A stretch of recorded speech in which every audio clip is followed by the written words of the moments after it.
नमस्कार। आज हम विष योग पे चर्चा करेंगे। पिछले वीडियो में मैंने आपको एक प्रथम भाव से षष्ठम भाव तक विष योग का दुष्प्रभाव बताया था। आज सप्तम भाव से द्वादश भाव तक का विष योग का जो दुष्प्रभाव है उसके बारे में मैं आपको बताता हूँ। सबसे पहले बता दूं भाई, चंद्रमा और शनि की जो युति होती है वह विष योग कारक होती है। अगर किसी व्यक्ति की जन्म कुंडली में ऐसा योग बनता है तो वह दूषित योग है। जातक को स्थान स्थित दोष मिलता है, जिस स्थान से वह दोष बन रहा है, योग बन रहा है, उसी स्थान संबंधित परेशानी व्यक्ति को होती है। तो अब आ जाइए सप्तम भाव पे। 1 से 6 तक मैंने आपको पिछले वीडियो में बताया था। आज सप्तम से द्वादश स्थान का जो विष योग का दुष्प्रभाव है उसके बारे में मैं आपको बताता हूँ।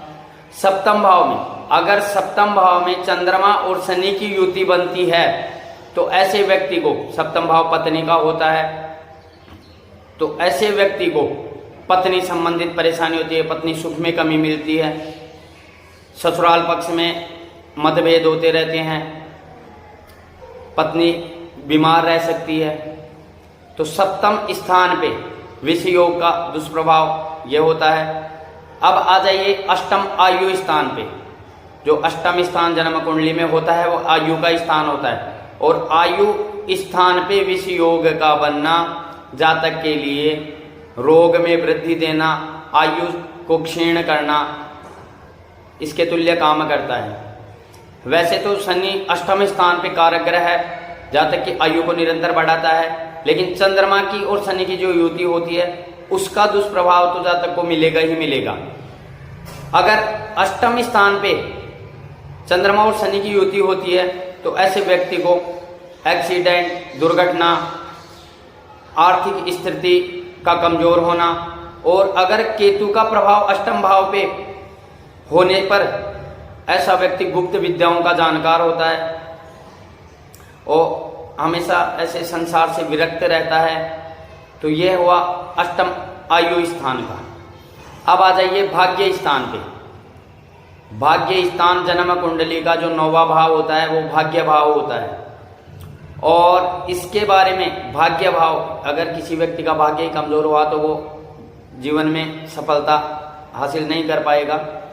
इसलिए भाग्य भाव पे अगर चंद्रमा और शनि की युति होती है तो भाग्य अवरोधक योग बनता है, जिससे व्यक्ति कोई भी कार्य करेगा तो उसमें बाधा आएगी, उसका कार्य संपूर्ण नहीं हो पाएगा, या कार्य संपूर्णता होने वाला हो उस टाइम पे कार्य किसी न किसी कारणवश बिगड़ जाएगा। और अगर भाग्य स्थान पे चंद्रमा और शनि की युति होती है तो ऐसे व्यक्ति के पिता के साथ भी मतभेद बने रहते हैं। तो जातक को चाहिए कि भाई चंद्रमा और जो शनि की युति है भाग्य स्थान पे, तो दान पुण्य करके या जपादि कर्म करवा के और उसके लिए वो उपाय कर सकता है। अब आ जाइए कुंडली के 10वें भाव में। 10वां भाव पिता का भाव भी होता है। कर्म जो अपन कार्य करते हैं, कर्म का विचार भी इस पे किया जाता है। 10वां भाव पे अगर चंद्रमा और शनि की युति होती है तो ऐसे व्यक्ति को जो कार्य करेगा, भाई व्यापार संबंधित कोई कार्य करेगा या कोई व्यक्ति नौकरी की तैयारी कर रहा है तो उसमें भी उसको बाधा उत्पन्न होगी।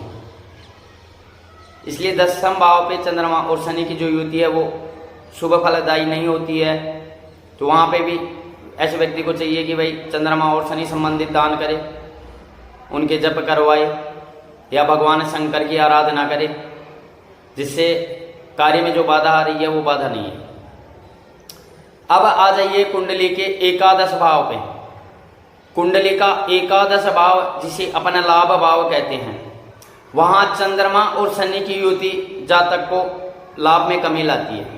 भाई लाभ भाव पे जो चंद्रमा और शनि की युति हो रही है वो लाभ में कमी लाएगी। वैसे तो एकादश भाव में कोई भी पापी ग्रह होता है या शुद्ध ग्रह होता है वो हमेशा अपना संपूर्ण शुद्ध फल, बढ़िया फल ही देते हैं, लेकिन जो युति होती है तो वह युति चंद्रमा और शनि की युति हो रही है तो वह शुभ फलदायी नहीं की जाती। कहीं ना कहीं उसका जो दुष्प्रभाव है वो व्यक्ति को जीवन में झेलना ही पड़ेगा। अब आ जाइए कुंडली के द्वादश भाव पे। द्वादश भाव जो जन्म कुंडली में होता है वह व्यय का भाव होता है, हानि का भाव होता है। अगर वहां पे चंद्रमा और शनि की युति बनती है तो व्यक्ति निराश होता है, एकांत और अकेलेपन का शिकार हो जाता है। और अगर वहां पे राहु का प्रभाव हुआ तो ऐसा व्यक्ति जुए में, शराब में, मतलब गलत लाइन में, ऐसा व्यक्ति गलत लाइन पे चलने वाला होगा। और राहु का प्रभाव जो द्वादश भाव पे होता है तो उसमें जीवन में जेल यात्रा का योग भी बनाता है। राहु अगर द्वादश स्थान पे दृष्टिगत होता है या स्थान पे, वहाँ द्वादश स्थान पे बैठा है और कहीं से शुभ ग्रह की दृष्टि नहीं पड़ रही है और कोई अशुभ ग्रह की दृष्टि पड़ रही है तो योग को प्रबल बनाती है और ऐसा व्यक्ति जेल यात्रा योग, मतलब जेल भी जा सकता है। धन्यवाद।